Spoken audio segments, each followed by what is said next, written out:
Welcome to the Three Bills Show. This is Bill LilWilly Elam. I am with Bill Algee, and our guest today is Billy Sheehan, bassist extraordinaire. Hola, amigos. The guy who made me want to play bass and want me to quit playing bass at the exact same time.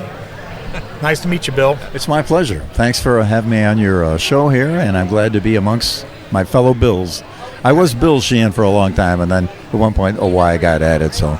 Okay, yeah. So I said, why not? I actually dropped the Y and then it added it back on. How about you, Bill? I was a Y for a long time till I became a teenager and did my best to get rid of the Y. Family-wise, it's lingered forever. There you go. And then Laura Nero did a song called The Wedding Bill Blues, and that was sung to a person named Bill. Okay. And then drummer from Genesis, Phil Collins, did Billy, don't lose that number, or Billy, don't you lose that song? Right, yeah. Yep. Which was weird because Steely Dan did Ricky, don't lose that number. Yeah. So now that we're all fully confused. You know, if we can go, I could actually try to break up some of that confusion. If you think about it, back in those days, you didn't have cell phones to automatically put somebody's number down. You wrote it on a matchbook, you wrote it on a piece of paper, maybe you wrote it on a dollar bill. Could be. And, it's like, okay, well, here's this, but don't lose it.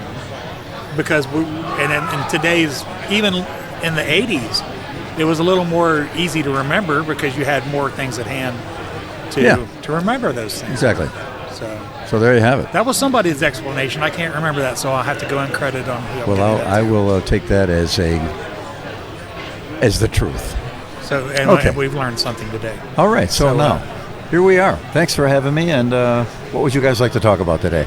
That's the great thing is you have such an expansive career that I followed you since, of course, the David Lee Roth days, all the way up and through Mr. Big, and even a little bit into, I just lost one speaker, but I'm not sure what happened. But anyway, into the later stuff where it wasn't so, back when we weren't getting everything spoon-fed to us, courtesy of MTV, I followed all the way through that. Okay, great. And I appreciate your talent and your contributions to music. Well, it's very kind of you to say. Thanks.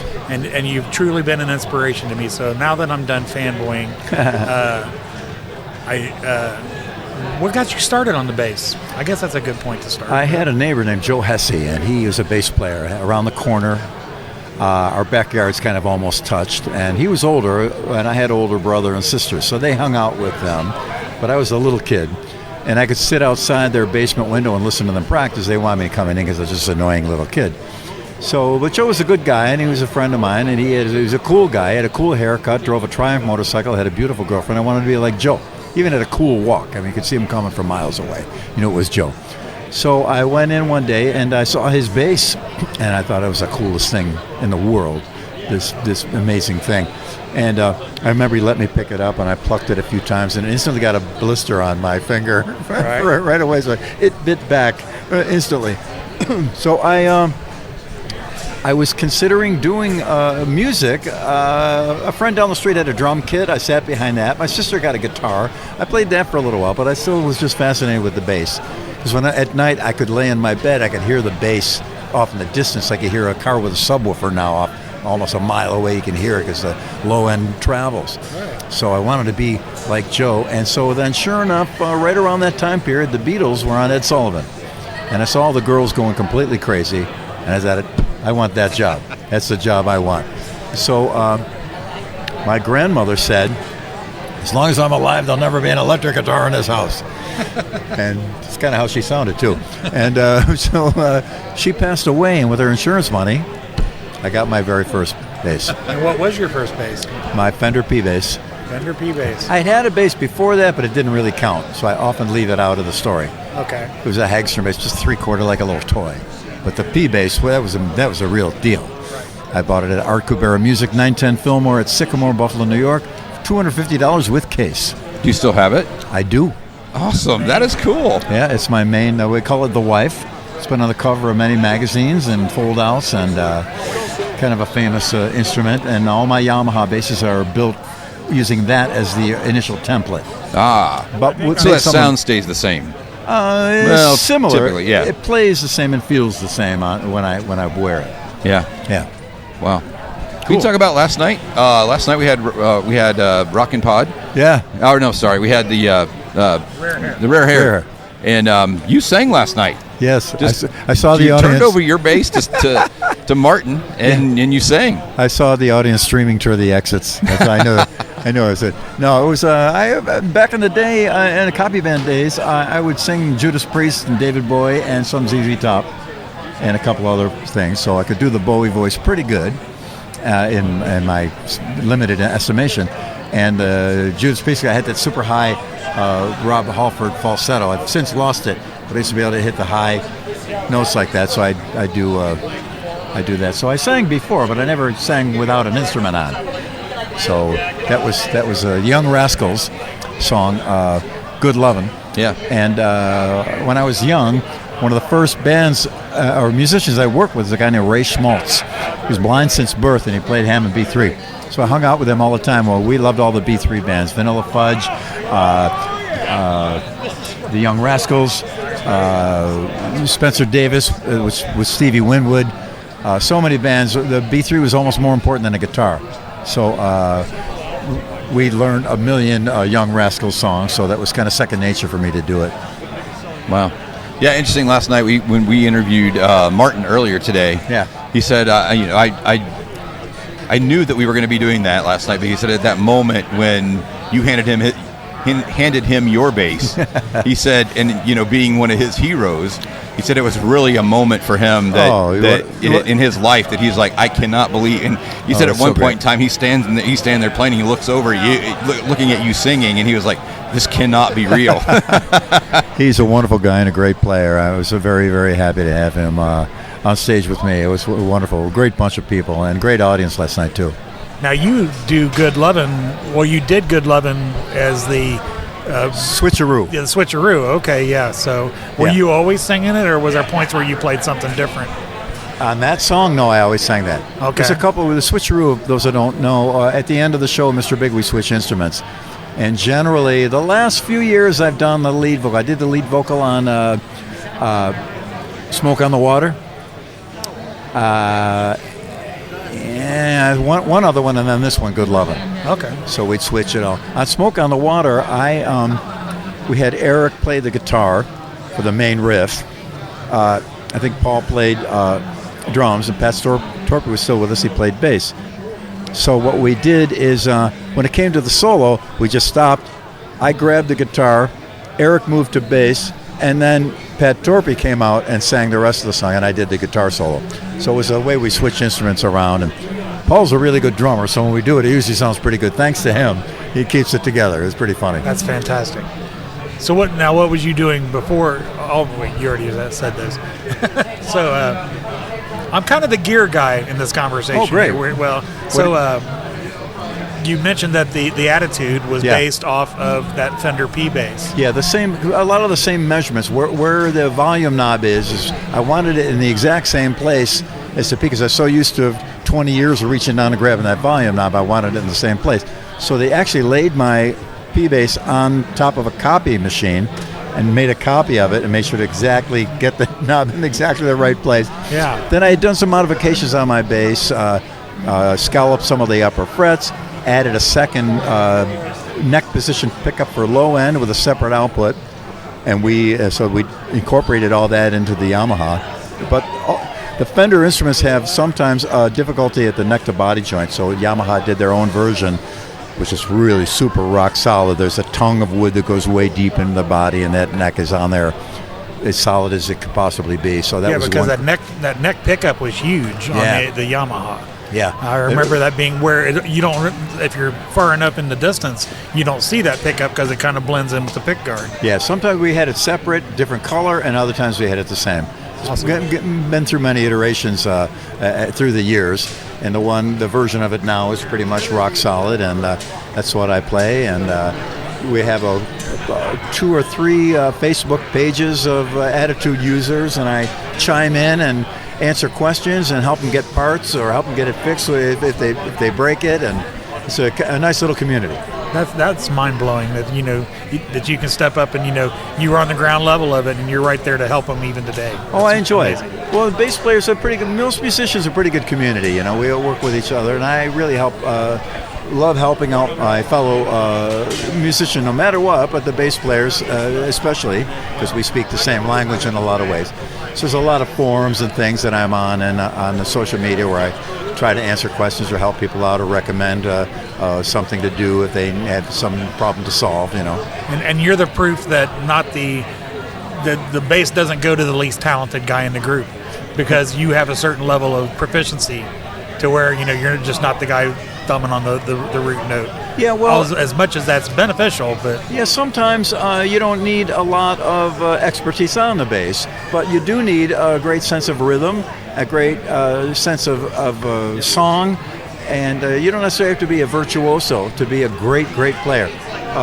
AC/DC bassist, man, what a great player. Ian Hill from Judas Priest, great player. They're not playing solos and they're not playing fancy stuff, but I love their playing. They're playing for the song. Yeah, and I do that a lot. Unfortunately, people only post my solos on YouTube, so people think all he ever does is solo. Well, I just played To Be With You and Just Take My Heart and A Wild World. and the counter melodies and all of those songs you just mentioned make that one big composite whole where exactly. Mr. Big was the big band, where it really worked.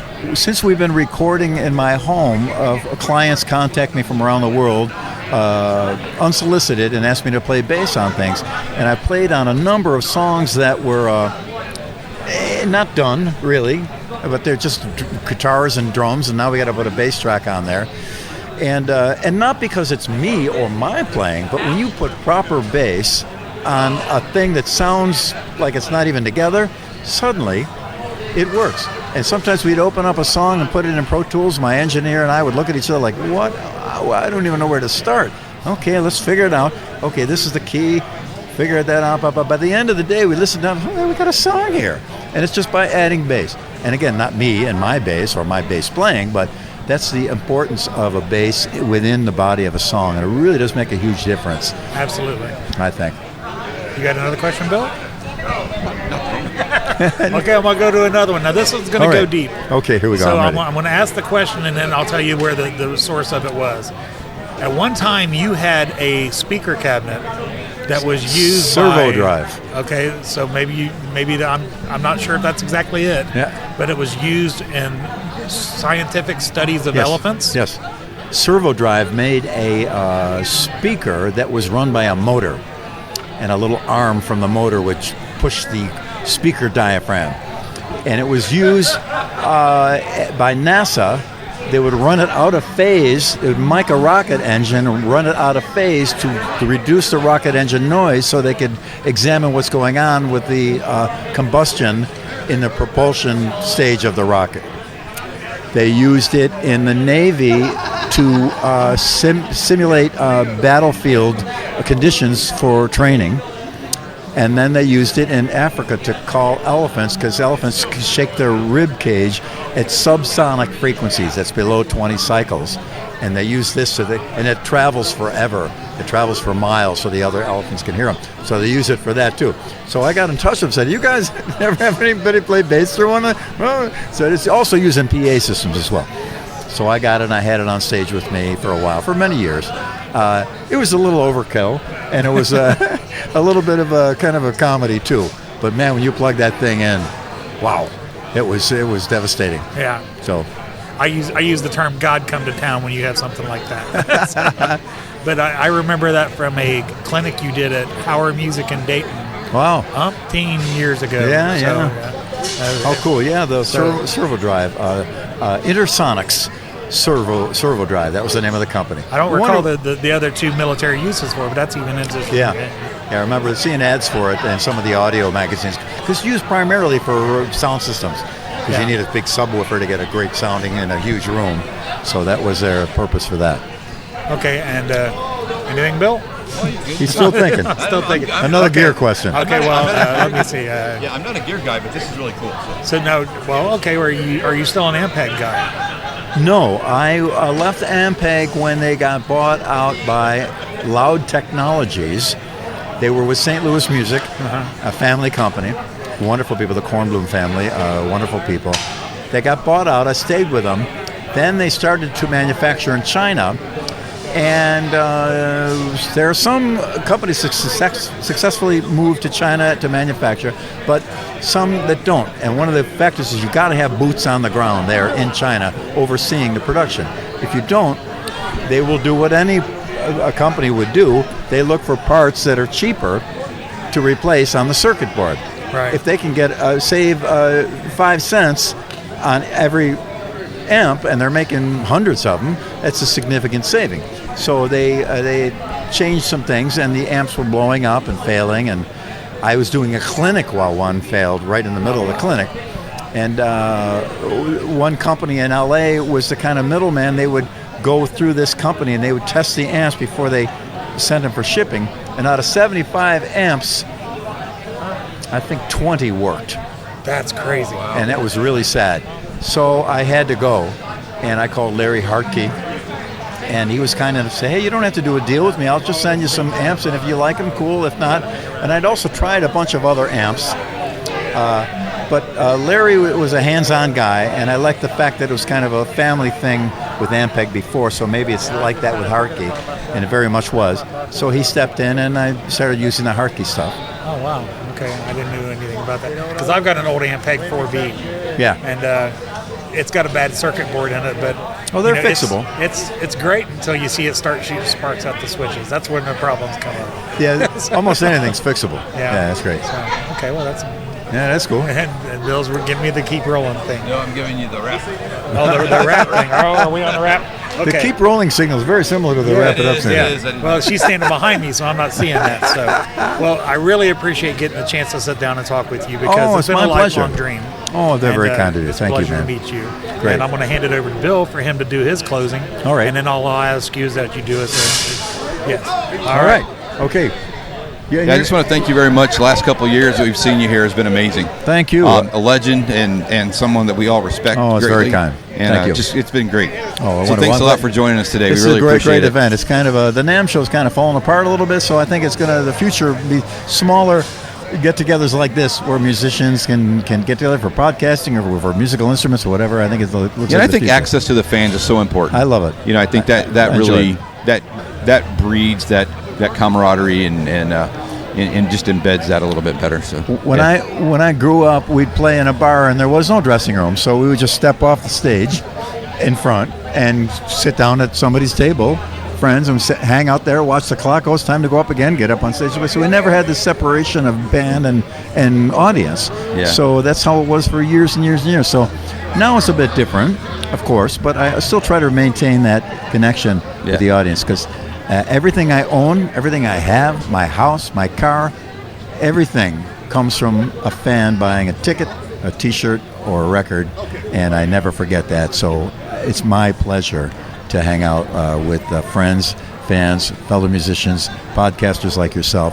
This is a wonderful group of people. Thank you for including me here today. We really appreciate it. Thank you.